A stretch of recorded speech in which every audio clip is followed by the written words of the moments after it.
Pahayag ni Jose Castro ng Palasyo Malacanang may relasyon po sa issue ng possible revival ng impeachment laban kay Sara Duterte. Yan sabi dito sa report ng News 5, Marcos won't interfere in BP Sara impeachment bid.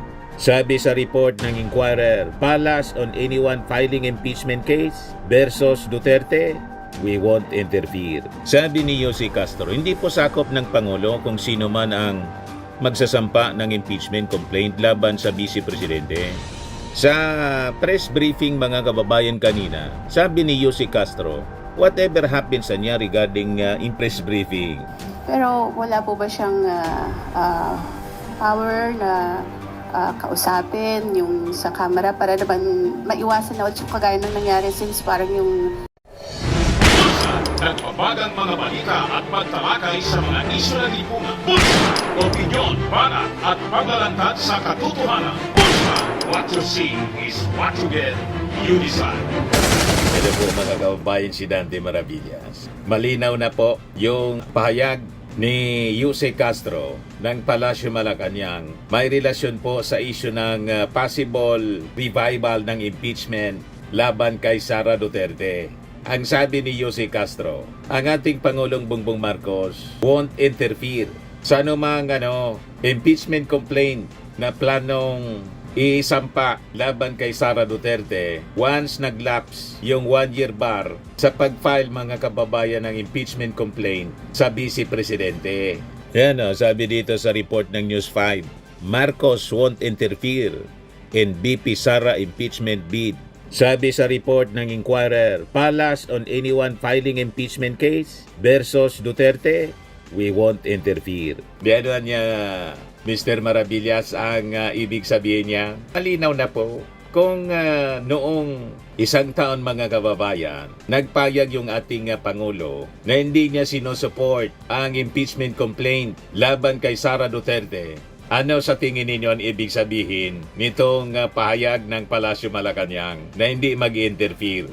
Di ba malinaw po na buwelo? Ang sino man mga kababayan. So nag-iba ng posisyon yung ating Pangulong Bongbong Marcos. Tama naman talaga po na pabuliuhin na ang ating Pangulo ang anumang impeachment complaint laban kay Sara kasi sumubra na po. Ngayon sabi dito, President Bongbong Marcos will not interfere with plans by some lawmakers to endorse a new impeachment complaint against Vice President Sara Duterte, stressing that the matter is under the jurisdiction of Congress. Sabi ni Jose Castro, hindi po sakop ng Pangulo kung sino man ang magsasampa ng impeachment complaint laban sa Vice Presidente.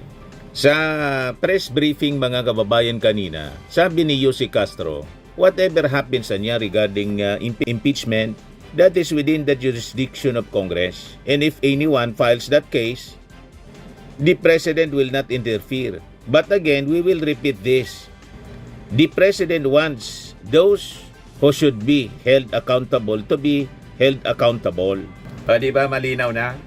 Maliwanag pa sa sikat ng araw na ang gustong ipahiwatig mga kababayan ng Palasyo Malacanang ang posisyon ngayon ng ating Pangulong Bongbong Marcos. Ang dapat na mga opisyal na may accountability, may pananagutan po kasi nakagawa ng mga kabuktutan sa gobyerno. Dapat po na managot. Di ba? Iba ito mga kababayan sa naging posisyon noon ng ating Pangulong Bongbong Marcos. Pakinggan natin mga kababayan yung naging payag ni Jose Castro sa pagtatanong po ni Eden Santos ng Net25. Yusek, good afternoon po. May impeachment complaint po na i-refile ng mga complainant at willing po yung Makabayan Black sa Kamara na i-endorse ito. Ano po ang reaksyon dito ng Pangulo since bago matapos ang taon ay nananawagan siya ng muli ng pagkakaisa para sa pag-unlad ng ating bansa.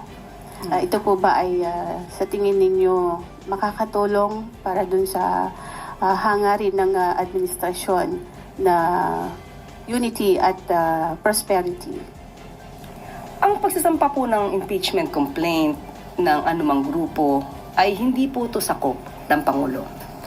Sa kasalukuyan ay wala po na pag-uusapan sa anumang meeting ang patungkol sa impeachment laban kay Vice Presidente. Pero ang tugon ng Pangulo sa lahat, ito po'y para sa lahat, ang dapat managot ay dapat managot. Hindi po magkakaroon ng pagkakaisa kung may naiiwang issue na dapat na sagutin. So sa ngayon muli, hindi po sakop ng Pangulo kung sino man po ang magsasampa ng impeachment complaint laban sa Vice Presidente. Di ba malinaw yung paiwatig? Ang dapat na managot ay dapat managot. So hindi ko kontrahin ng ating Pangulong Bongbong Marcos. Kung noon kinontra ng ating Pangulo, diniscourage niya eh. Ngayon hindi na niya i-discourage. Yan sabi dito sa report. She also shut down the possibility that Marcos could step in and talk to lawmakers to discourage a repeat of last year. Di ba? Nag-iba na ng posisyon, malinaw. Nag-iba na po ng posisyon yung ating Pangulong Bongbong Marcos. Paano niya, Mr. Maravillas, yung panawagan ng ating Pangulo na unity para sa prosperity, tulad ng sinasabi ni Eden Santos sa kanyang pagtatanong. Yung panawagan po ng ating Pangulong Bongbong Marcos ng unity doon sa mga gustong makipagkaisa. Malabo man po na makipagkaisa pa yung kampo ng mga Duterte. Sila nga po yung humiwalay. Yung gustong makipagkaisa sa ating Pangulo, welcome po para sa pag-unlad ng ating bansa. Pero hindi man po ipagpipilitan ng ating Pangulong Bongbong Marcos sa mga grupo na ayaw po makipagkaisa kasi humiwalay na nga po sa unity yung kampo ng mga Duterte. Kasi ang gusto nila, si Sara ang mamuno na. Hindi man po pwede yung ganon. Makipagkaisa para mang-isa. Gustong isahan yung ating Pangulong Bongbong Marcos. Kaya pala, pumayag na maging Vice Presidente kasi ang intensyon, hindi na patapusin yung ating Pangulo, itulad kay Iraq. Ganon mga kababayan yung kanilang intensyon. Nabuking mga kababayan ni Speaker Martin Romualdez yung plano. Doon nagsimula po, kaya po umiwalay si Sara. Nabuking yung masamang plano po. Balikan natin yung press briefing. Pero wala po ba siyang power na kausapin yung sa camera para naman maiwasan na ulit yung kagaya ng nangyari since parang yung impeachment against BP Sara last year, 2025, it's a failure impeachment. Failure impeachment. On our part, we cannot say that it's a failure Na-impeach impeachment. nga sa Congress, sa Senado lang. Pending case before the In-archive Supreme Court. sa Senado. But anyway, muli sasabihin natin. Pero na-impeach si Sara man ang sa mangyari Congress. po, tungkol sa impeachment, yan naman po ay So hindi siya failure. nasa jurisdiction po ng Kongreso at ang kung sino man po ang magsasampa ng kaso na yan ay hindi po makikialam ang Pangulo. But muli, ulit-ulitin natin, ang Pangulo po, ang nais po niya, managot. Ang dapat na managot. Inulit pa. Ang gusto daw ng ating Pangulo, managot ang dapat managot. Malinaw po.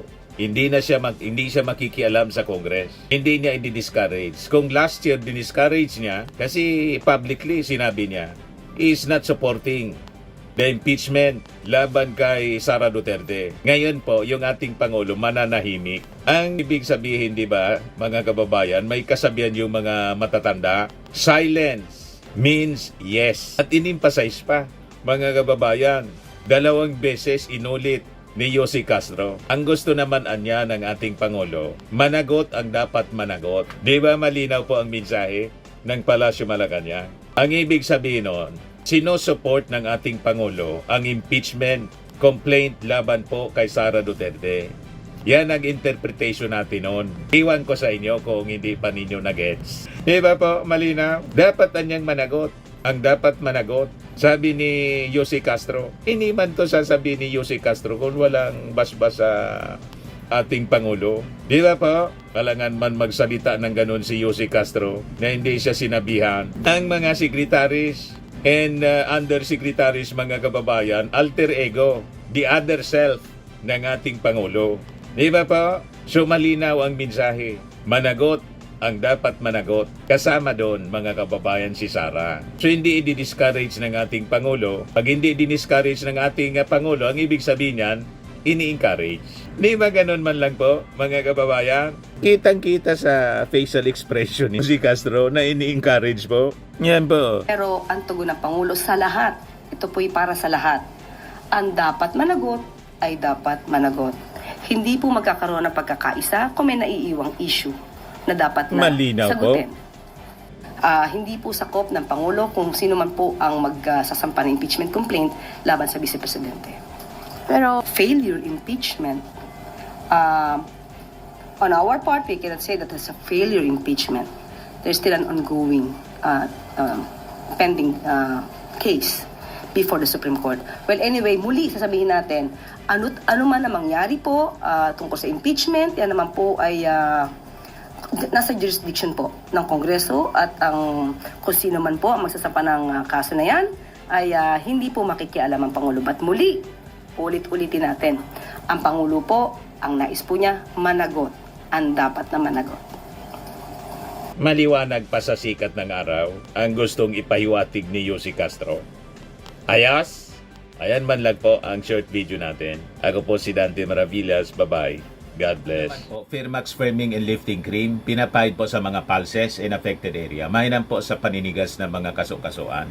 Ito naman po, Automax Radiant Serum. Sa mukha naman yung application, anti-aging po siya. You will look 10 years younger than your age. Sa mga cancer patients naman po, baka lang gusto ninyo itong itry. Nengsa Red Mix Fruit Drink. Hindi mo po siya gamot, food supplement siya. Kaya lang, gawa siya mga kababayan sa goji berry. Yung goji berry may anti-cancer properties. O ngayon, yung mga inquiries ninyo, dumiritso na lang kayo sa aming messenger sa Facebook para masagot namin agad. Ayos pa? Ayos na ayos niya, Mr. Maravilla. Sa mga nagana po ng malinis and spacious fitness gym, pumunta lang po kayo sa aming Colossal Fitness Gym. May Grab car rental din po kami. But anyway, ito po pala yung aming bagong product na binibenta online. I am worldwide amazing pure organic barley powdered drink mix from Australia. Negosyo to ng aking anak na architect entrepreneur Riz Maravillas. Ayan po. Kontakin na lang po ninyo siya, Riz Maravillas on Facebook. Ang mga health benefits niya, boost immunity, improves digestion, enhance energy levels, packed with antioxidants, prevent cancer. Ito naman po yung bago naming product na binibenta online. Eye Glow Serum, whitening po siya. Tingnan ninyo yung epekto sa aking anak na architect before and now. Yung mga inquiries po ninyo, dumiretso na lang kayo sa kanyang Facebook account, Riz Maravillas.